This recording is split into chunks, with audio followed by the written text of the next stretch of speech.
Hi, this is Patricia Simpson. I am working on my participating video for my principal certification program. I chose option 3, which was to interview school leadership personnel regarding the use of technology to manage their department. It's the middle of summer, and I was able to interview each person at the administrative office, technology, and the maintenance building. This was a really good time to meet with each person because they didn't seem as stressed because they didn't have their day-to-day deadlines that they were trying to get done during the school year. To set up the interview with each leadership member, I sent an email asking if they were able to meet to answer a few questions about how they use technology to do their jobs and to communicate with other members to manage their departments while being videotaped. I explained I was working on my school administration certification and any assistance would be very much appreciated. I received an overwhelming response of "come on in." Each interview interaction was very rewarding. I was able to go into each person's office, explain again what we were doing. We performed the task of doing the interview, and they were more than willing to answer the questions and did such an amazing job. And then after the videotaping, we talked about other things happening in the district that I may need to know as part of an administrator.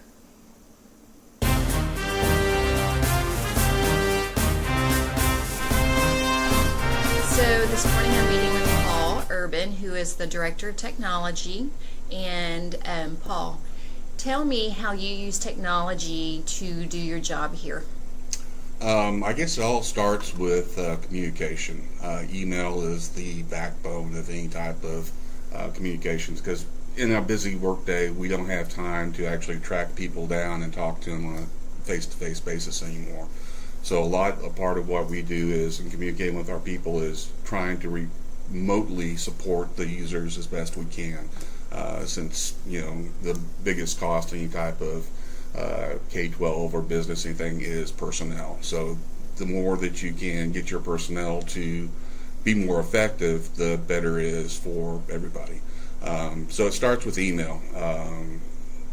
When there is a problem that is reported for support, our instructional technologist will go into our trouble ticketing system, which will open up a trouble ticket, which automatically emails the technician that there's an issue on the campus that they're responsible for.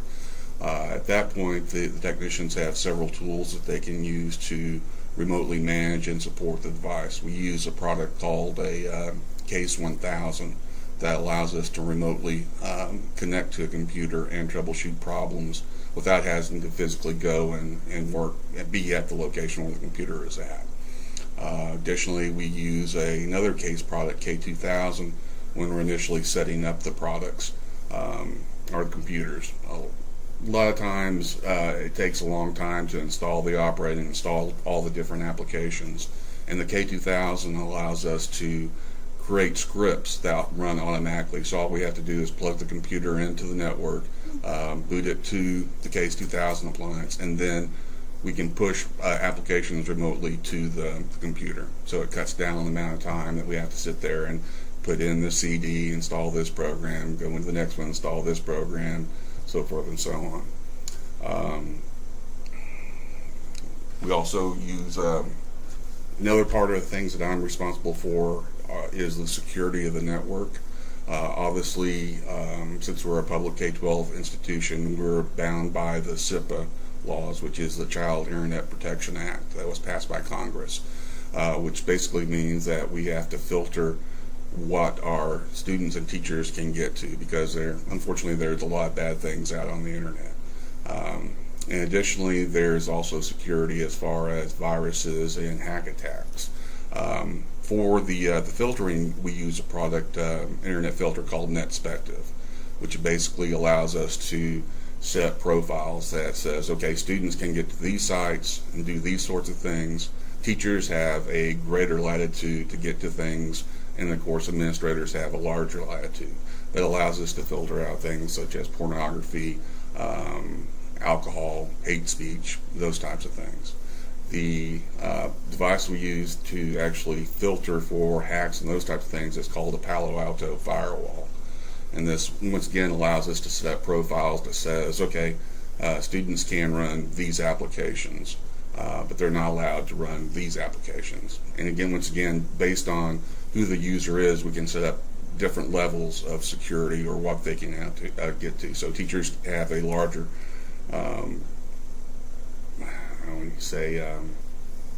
have a greater set of things that they can do than students can. In other words, we allow teachers to stream videos, but we don't allow students to stream videos, because if every student was streaming iHeartRadio, our bandwidth would be consumed with that, and then nobody would be able to do anything as far as the internet is concerned. Some of the other tools that we use, I'm trying to think here. Basically covered security.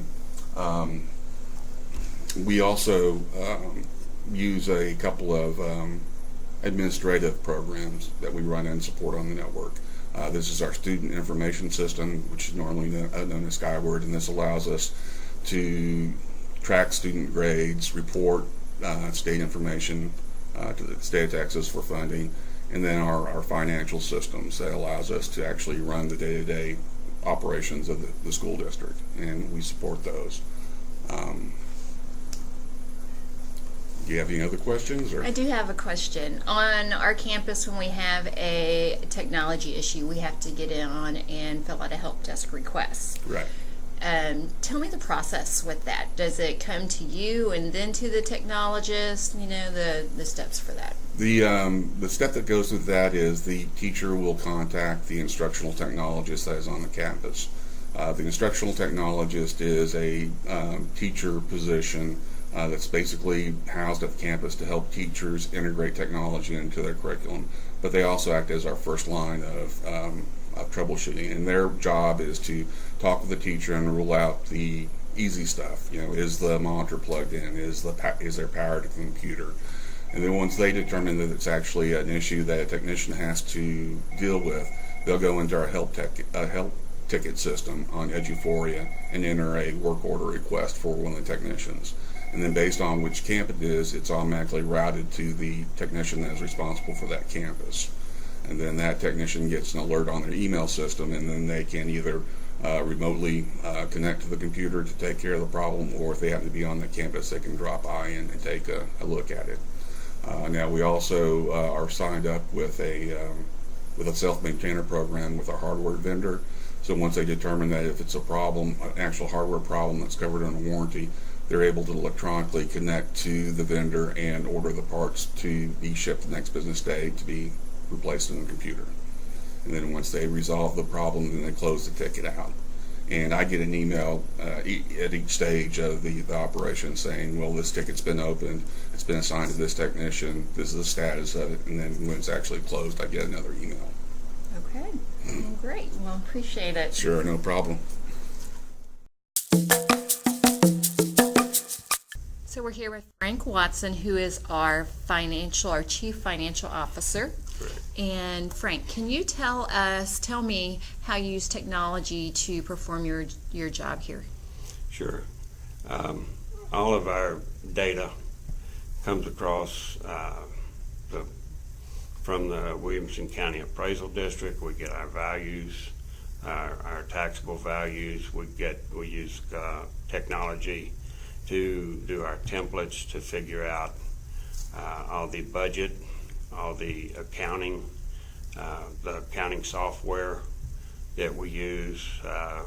We're on the computer every day, all day, doing our requisitioning, our purchasing,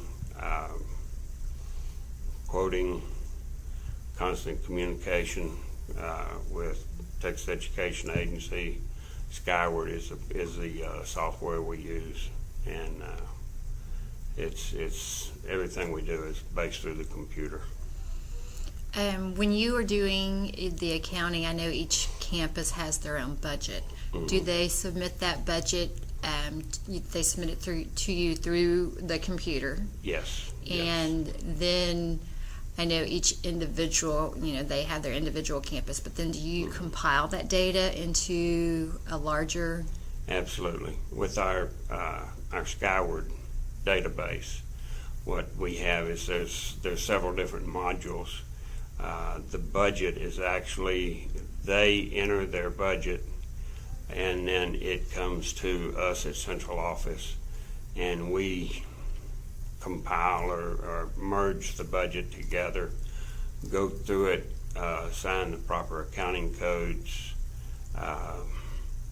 compare that, with the revenue, which the revenue is determined from the taxable value, and then putting the taxable value, the estimated enrollment and all that, gives us numbers from the state, which is all done through the computer and using a template that is formulated by TEA, and all the data is put in there. Our PEMS, the school district's money is all determined by your average daily attendance. That's done with the computer every day on the campus level as to, our students attending. It doesn't matter how many are enrolled in the school, it's what your attendance is daily. And that is information that is given to TEA, then they turn around. That information is put into the template and determines the dollars and cents, so you figure out the revenue and compare the budgets that are being submitted to see if you've got a workable budget or not. And with the budget, I know with Dr. Hart, I'm sure you work hand in hand with him. Is the computer technology, is it more reliable? Yes, very much so. It used to be, when I first got in the business 27 years ago, the template did not exist, and at that point in time you had to use just a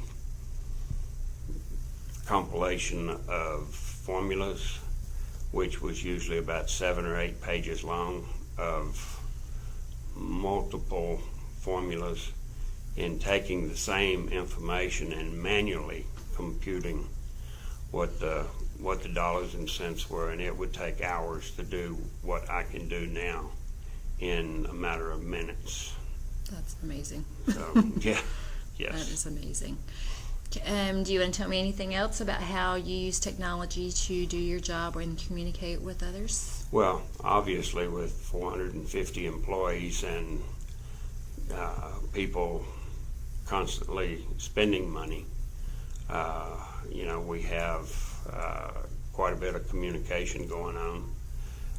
Communication, just staying up with the laws, with the rules, the policies, procedures, etc. All of that is communicated back and forth with the computers, and our software, like I say, everything is computerized. We have point of sale in the cafeteria, so we can tell parents what the kids are eating, and keeping up with their accounts financially and everything else, and the attendance, keeping up with that. It's we couldn't survive without computers. Okay.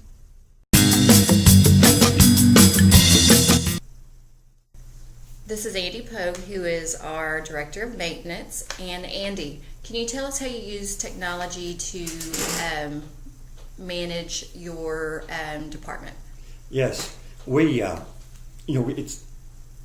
been here some 35 years, and it's really changed a lot. The technology, the way we do things. Of course, with computers, we rely on them each day through our work orders, through the Eduphoria system. The principals or the assistant principals usually generate the work orders through their faculty, and they all send them through either Audette or my computer, and we check them out. And if that's something we feel like we need to do or want to do, we Audette just generates paper and gives it to the maintenance guys, and it's just a hard copy, and then they go out and do the work order and come back, and Audette gets back on the computer, and if it's completed, we put a complete list on it. If we have to order a motor or something that we can't complete the job, Audette is capable of, letting the principal know where we're at on the work order. And we also have the capability of, through the cell phones, generate some work orders to the guys also that has cell phones, and that seems to help. Quicker, and you don't have to call them. It's just a phone. Yeah, they're able to access it instant. Right. Right. And you were saying that y'all did everything for HVAC? Also, as we do our remodeling of our buildings and add buildings, we're able to do our energy management through the computer. Our HVAC department can schedule, special events, basketball games, different things that goes on during the buildings. Also, we can turn them on at 6 o'clock in the morning, have the rooms ready, either heated or cooled for everyone, and then 4:30 or so, whenever all the teachers leave, we're able to cut the units off, and it saves a tremendous amount of money being able to work the units on and off at the times. I'm sure. And Audette, you were talking about using the computer to help you through finance with Skyward. You want to tell us about that? Correct. When we need supplies or any products for the district, we can go into we can go through our computer system, go into Skyward Finance. That way we can put in for POs. It would go to Andy for authorization, and then directly to admin, and then it comes back so that we know that we can go ahead and get whatever it is that we need it for product. And we can do the same thing when we need to do budget transfers. We can put those through Skyward also, directly to admin, and then back to us once that authorization has gone through. Is there anything else you can think of? The computer would be for our rental facilities. We do rental facilities throughout our office here also. That's on our current website through Liberty Hill Independent School District. You can download the application, look at the forms, look at what it would be to cost effective for whatever group you're going to be in, and then that way they can submit it back to us here, and then we can get authorization to see if that's something that we would be able to rent. Okay.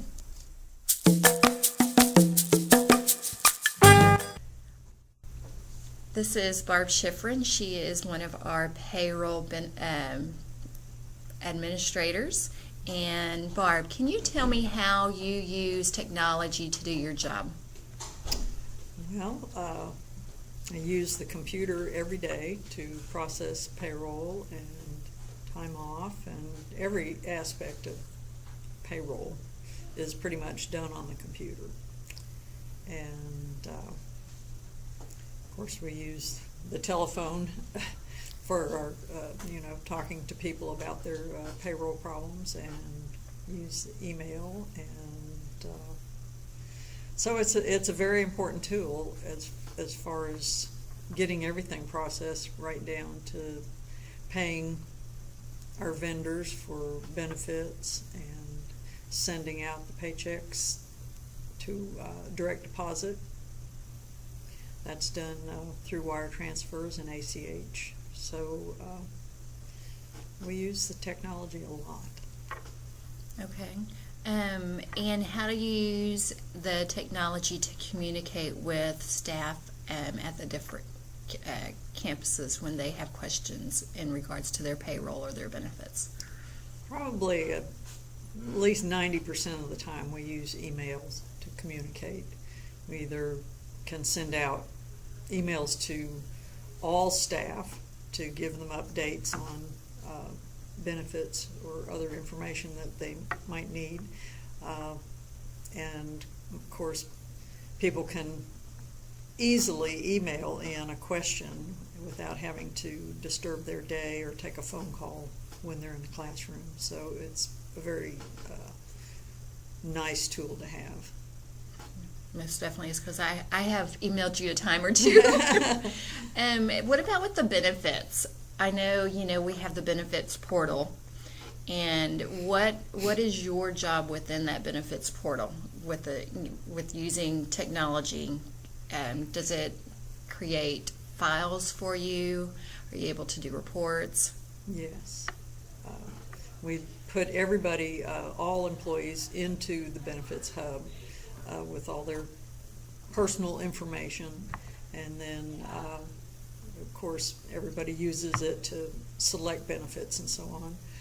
We can upload information into the benefits hub from our system via Excel spreadsheets, and likewise at the beginning of the year we upload from the benefits hub into payroll to make it easier to make the changes to people's benefit choices. And Hope is doing a lot more with that probably than I ever did. She's very good with spreadsheets and so on, and she can tell you more about that. But yes, we would be kind of lost without the computers to get all of that done, because the bigger we are, the more of it there is. Exactly. So, Hope, tell me more about what you do as far as assisting in the payroll area and benefits. Well, right now, since I'm going to be Barb's replacement, I am learning the payroll from A to Z and also the benefits. So I will be it once Barb leaves me. Okay. So I know Barb is she's retiring in 2 months, and that is going to be probably one of our busiest time frames because of the amount of new hires and getting all of their paperwork in the system. So tell me more about that process. Have I thought? I will be using a lot more spreadsheets for uploading, because it just makes it a lot easier than entering them individually, and I'm hoping that will cut a lot of the work down so that it's more manageable. And Barb is going to be a phone call away so that she could help me if I get stuck in any areas. Okay.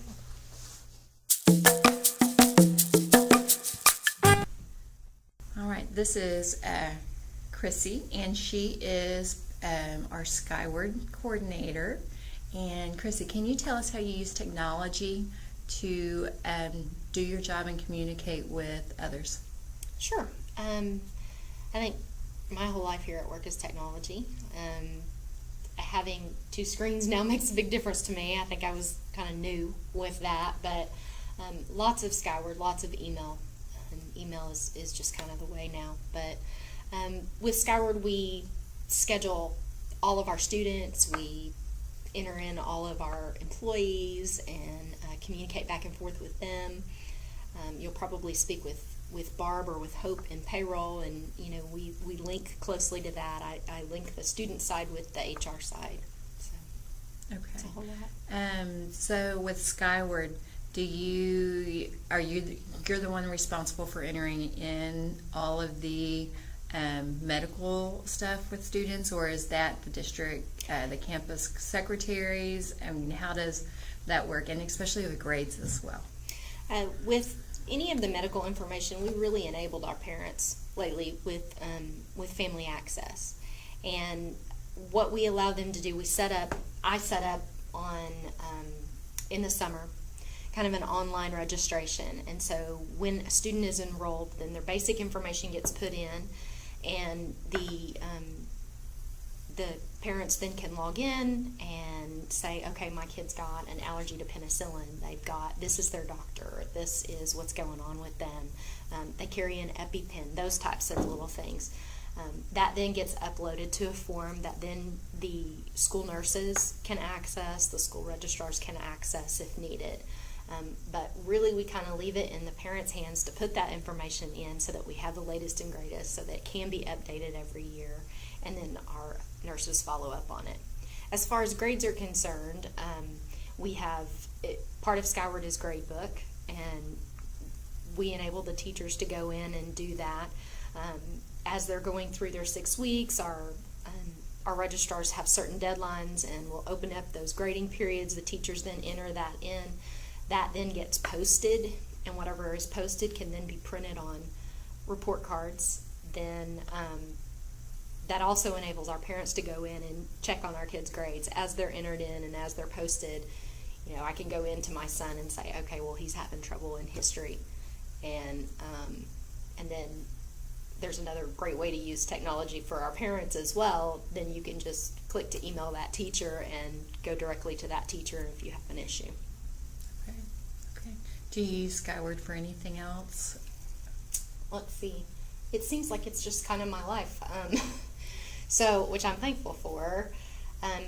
Testing, all of our STAR tests, ACT, SAT scores, that's something that gets entered in.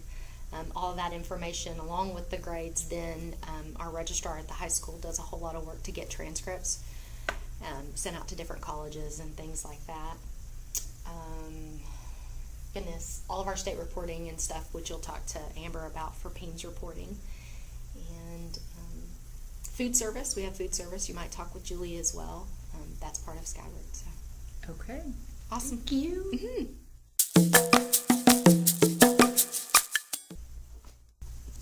All right, this is Amber, and Amber, and she is our PEIMS coordinator. Amber, can you tell me about what PEIMS is and how you use technology to help you with PEIMS? Well, PEIMS is the state of Texas's way of gathering information from every school district in the state of Texas, and they are required to do a submission to the state 4 times a year. We actually just got through with our summer submission, which collects the end of year data and sends that to the state. Technology is pretty much how it's done anymore. The submission is all online, and we pull the information that's needed from the state out of Skyward, and we send that in a form to the state of Texas. And that then meets that requirement, as well as each week we're required to do a submission to determine enrollment, where kids are, where they've gone. So if we have a student that leaves us and say goes to Leander ISD, we can track that online. As long as they go to a school district in Texas, we have the ability to go into the system and track to see where they ended up. So that way we can report that, yes, we have determined that child is enrolled in a Texas school. Okay. Tell me some of the exact things that you're able to pull from PEIMS that you have to submit to the state of Texas for technology.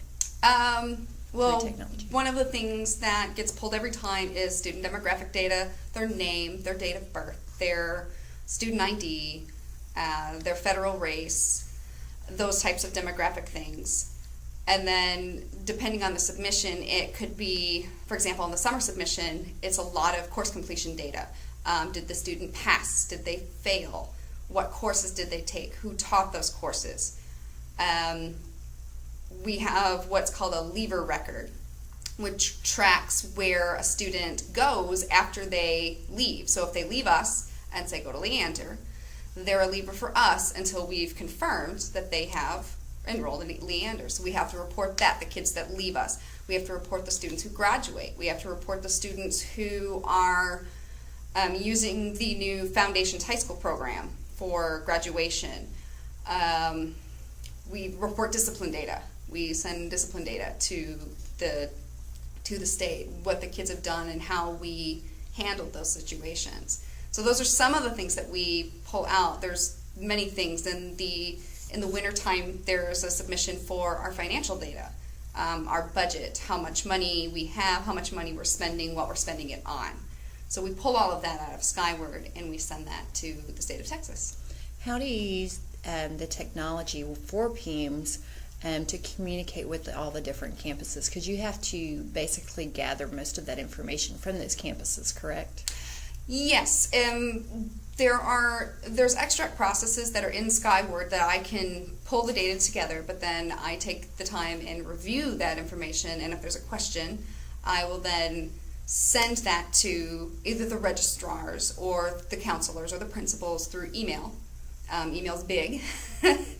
And then we can determine if there are any things that need correction, if there's any errors in the data entry side, if we need to make changes. Another way that we use communication is through our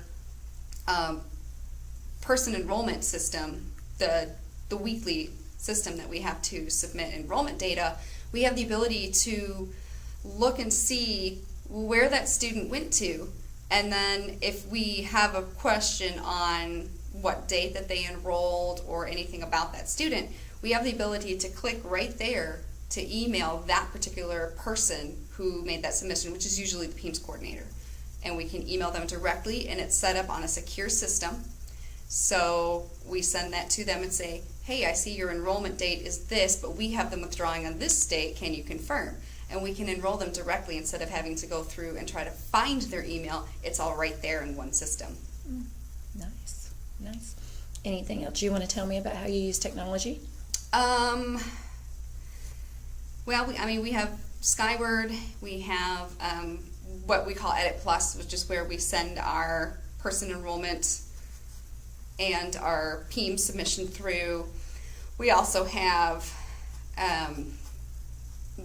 currently what we're working on right now is a submission for the federal government for the Office of Civil Rights.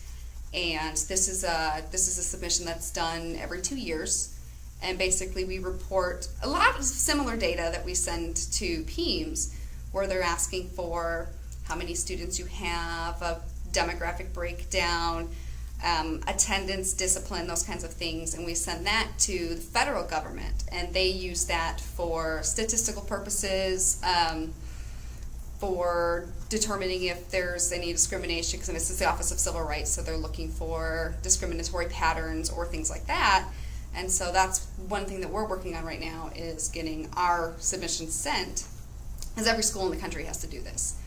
And again, that submission is done online. There's no paper submission for either PEIMS or for the Office of Civil Rights. So it's all done online. Okay.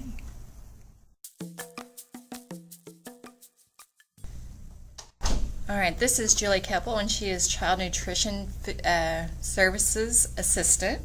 And Julie, can you tell me how you use technology to do your job here?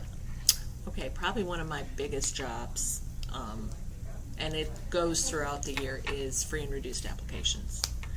A couple different ways you can do that. One is fill out an application on paper, but our biggest thing and what we try to push the most is to fill out your application online. If you have a family access account, which allows you to see all of your students' grades, what they eat every day, you can put money on their accounts. With that, if you have that, you can go ahead and fill out that application now online. It sends a message to me. When I get here in the morning, I'll pull up Skyward, and that allows me to go in and see which who has done an application online, and I can process it then and find out if they're qualifying, if they're not, and then that in turn sets it up in Skyward for food service to know if they're going to be free or reduced, and then it also allows me to download and print a letter to the parent and mail it to them. So we try to, every year, if somebody's not already got family access, it's just one of the many ways you can do everything for your kid and not have to worry about pen and paper. The other probably big thing I do every month is I do all the reporting to the state. The first of the month I download a list to Skyward once again of students that have been qualified through the state to get free meals. And that once again in turn downloads it all to Skyward, prints me out a list, gives me a letter once again, I can send to the parent and let them know. And then my other monthly thing with them is downloading all the meals that we have served in categories of paid, free, and reduced. and then sends that list once again to the state so that we can get our reimbursement for those meals. So those are probably my biggest, I would say my most important jobs, because it's number one, giving the kids the benefits that they need and keeping things good with the state. As I listened to each member answer how technology plays such a vital role in performing their jobs and managing others, I was amazed at the amount of intertwining of network programs there is in a school district in order to fulfill the requirements for state reporting. There is a system for reporting hardware and programming issues between different campuses and the technology department, and then there is the very important space issue for amount of data the district can store at any given time. One computer program that seems to run our entire district is Skyward. The Skyward program has a student database and a employee database. Our PEMS, child nutrition, and our grading system is also used to run reports for attendance, ethnicity, health, food, and student accountability that is reported directly to the state that ultimately affects our school funding. Skyward is also used for employees for human resources, for employee benefits to pay insurance, for time off. Skyward may be the main program for helping our leadership perform their jobs, but the most important way of communicating within our district is through our email. When I really evaluate the interview process with the different leadership members, I feel a sense of satisfaction. They were so willing to answer my questions and gave everything they could while on and off the recording. The most rewarding part was the time when the video was not recording. I was able to get more personal with each member to gain knowledge into the workings of district from different viewpoints. The school district is at a critical juncture for drastic change as the student population is growing and the need for second elementary is becoming more and more evident. As the student population grows, so does the staff, so does the amount of work, and so does the funding from the state. It's all a trickle-down effect. I cannot say there was a bad experience while interviewing the different leadership members. From answering questions about technology to school district growth to ultimate changes that are impending for our school district. I met with our school technology director first, and he gave me a very detailed account of how the school district employees used the reporting system when they need assistance for hardware and programming issues, how they use and how the technology people themselves use the programs to monitor the amount of spam coming into the district, the student search use, what's appropriate, what's not appropriate, campus email, and the data bandwidth across the district. As we are a smaller school district, bandwidth has been a problem in the past, but he is working on ways to rectify that.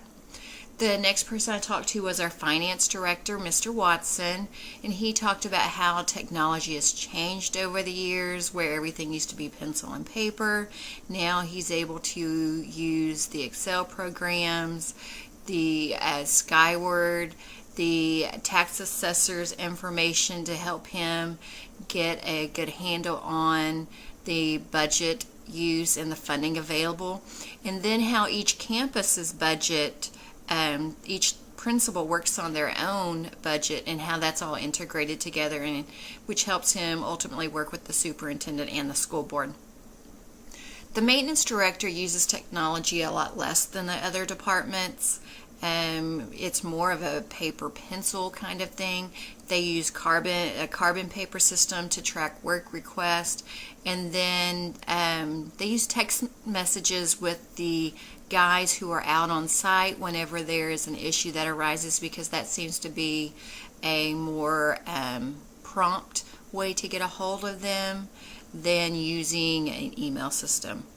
Our payroll, child nutrition services, and our PEMS and Skyward directors, they all use Skyward to fill out their reports so that they can have them for state reporting. Skyward helps them accomplish their daily tasks, but email is, again, the best way to communicate with others across administration and the district as a whole. In conclusion, I feel I would not have gained as much information in the interview process if I'd been in a larger school district. I've worked in this district for about 10 years and have talked with many of the leadership members casually at different district functions or through email. So this process of the interview was not very intimidating for me. And I feel like if I'd been at a larger school district where there were 40, 50 campuses, I would not have had that intimacy and felt as confident. So in my current role, I've had the opportunity to be in a campus leadership role, and so I was already familiar with the Skyward system, but not so much as to how many different reports were available on it. The campus email, we all know how vital email is. We couldn't live without it nowadays. Again, the information gained about the district I learned after the formal interview on technology was so much more valuable as a future administrator than I could have ever possibly imagined. I would not have changed anything about this experience. Question-wise, we talked a lot more about how they use technology to do their jobs versus how they use technology to communicate with others, because everything nowadays is through email. They do use the reports, the Skyward reporting system, to communicate with the state, to get their jobs done. But otherwise, the questions I think were pretty targeted, and the experience overall was really, really good. Thank you so much for your time.